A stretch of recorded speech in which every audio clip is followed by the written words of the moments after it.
আজকের ওয়েদারটা একটু ঠান্ডা ঠান্ডা আছে, মেঘলা ওয়েদার, সেজন্য ভাবলাম যে আজকে একটু ম্যাগি খাওয়া যাক। অনেক দিন পর খাচ্ছি সত্যি। ম্যাগি আমার খুব একটা ভালো লাগে না, তবে একটু যখন ঠান্ডা ঠান্ডা হয় বেশ ধোঁয়া ওঠা ম্যাগি খেতে দারুণ লাগে। আর কে কে আমার মতো এরকম গোপাল ভাঁড় দেখো, কার্টুন দেখো জানিও। আমার তো ফোনে বাংলা কার্টুন বা গোপাল ভাঁড় দেখতে বেশ ভালো লাগে। মা এখানে আমাকে গুরু দায়িত্ব দিয়েছে আলুগুলো ছাড়ানোর। আজকে লাঞ্চে ছিল এই মৌরলা মাছের ভাজা, এখানে আছে দেশি আলুর ভাজা, পটল ভাজা, আর ছিল মাছের টক। দারুণ খেলাম।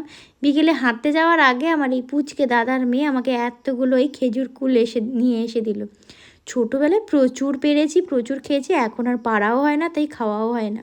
বেশ ভালো খেতে। তোমরা কারা কারা খাও এগুলো জানিও। এই সময় হয় গরমকালে।